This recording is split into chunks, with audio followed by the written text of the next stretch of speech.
সারি সারি সাজানো চুলায় চলছে রান্না। বিশাল জায়গা জুড়ে 2000 চুলা জ্বলছে একযোগে। দিনরাত 24 ঘন্টা দেশের বিভিন্ন স্থান থেকে আসা ভক্তবৃন্দের জন্য প্রস্তুত হচ্ছে খাবার। রান্নার কাজে নিয়োজিত রয়েছেন 30,000 স্বেচ্ছাসেবক। কেউ ভাত, কেউ ডাল, কেউ বা মাংস রান্না করছেন।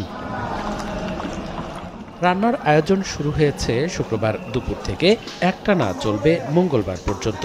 প্রতি ঘন্টায় 5 লাখ নারী পুরুষ ভক্তের খাবারের ব্যবস্থা করা হচ্ছে। খাবারের মধ্যে রয়েছে ভাত, আলু দিয়ে ডালের লাবড়া, গরু, খাসি, মুরগি ও দুম্বার মাংস।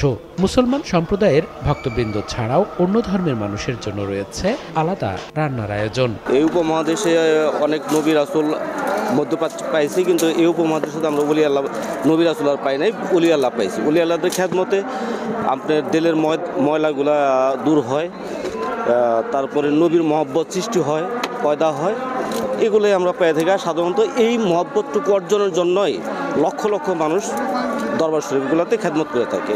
সে অনুপাতে বিশ্ব জাকির মঞ্জিলেও ঠিক তাই। আমাদের 24 ঘন্টা খানা চলতেছে, খানা বন্ধ নাই। এই উরুস শরীফে এসে 24 ঘন্টা আমাদের খানা চলবো, আমরা খালি পাকাইতেছে আর খানা চলতেছে। আর লক্ষ লক্ষ কত লক্ষ জন লোক আছে এটা আমরা বলতে পারবো। 40% বেশি গ্লো, বিশ্বের 1 নম্বর গ্লো ক্রিম, নতুন গ্লো এন্ড লাভলি। মুসলমান ধর্মের যারা আছে তাদের জন্য রান্নাবান্না আমরা করতেছি, আর অন্য ধর্মের যারা আছে তাদের জন্য রান্নাবান্নার ব্যবস্থা আলাদা আছে। আমাদের এখানে 2000 চুলের মতো আছে।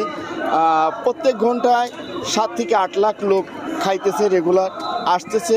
এখানে 30-40 হাজার কর্মী আছে, সবসময় খেদমত করবো লাগছে দিন রাত 24 ঘন্টা। 40,000-এর উপরে কর্মী আছে। আমরা প্রতিবারই এই একই নিয়মে খেদমত করি। শরীফ উপলক্ষে 4 দিন ব্যাপী এখানে তাবার বিতরণ করা হয়, এবং খাজা বাবা একই কথা বলছিলেন যে এখানে মেহমান আসার পূর্বেই আল্লাহ তার বান্দাদের জন্য খাবার এখানে মজুদ রেখে দেন। রান্নার পর সারিবদ্ধভাবে রাখা হচ্ছে খাবার, সেখান থেকে নিয়ে যাওয়া হচ্ছে নির্দিষ্ট জায়গায়। সারিবদ্ধভাবে ভক্তরা মাটির প্লেটে নিচ্ছেন তাদের খাবার। খাওয়া শেষে মাটির প্লেট ধুয়ে রাখছেন নির্দিষ্ট জায়গায়।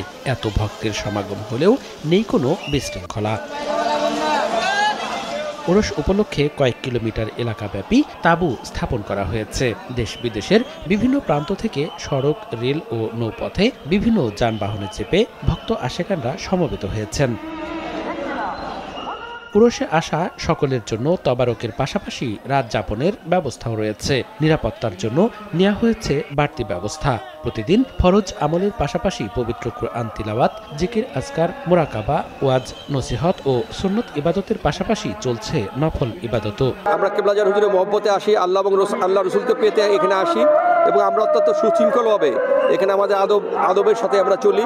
যে সমস্ত জাকের বেড়া আসে এবং ভক্তরা আসে, তারা অত্যন্ত আদবের সাথে এবং সুশৃঙ্খলভাবেই এখানে অবস্থান করে, এবং একইভাবে তারা বাড়ির পথে রওনা হয়ে যায়। আগামী মঙ্গলবার ফজর নামাজ বাদে তরিকতের নিয়মিত যে কাজ আছে, আমল আছে, সে আমলের পরে কেবলাজান হুজুরের এই রওজা শরীফ জিয়ারতের পরে বিশ্ব শান্তি কামনায় এবং সারা পৃথিবীর মানুষের কল্যাণ কামনা করে মুনাজাতের মধ্য দিয়ে ওরস শরীফের আনুষ্ঠানিক সমাপ্তি হবে। শনিবার ফজরের নামাজের মধ্য দিয়ে শুরু হওয়া ওরস মঙ্গলবার বিশ্বব্যাপী মঙ্গল কামনা করে আখেরি মোনাজাতের মধ্য দিয়ে শেষ হবে। সময় সংবাদ, ফরিদপুর।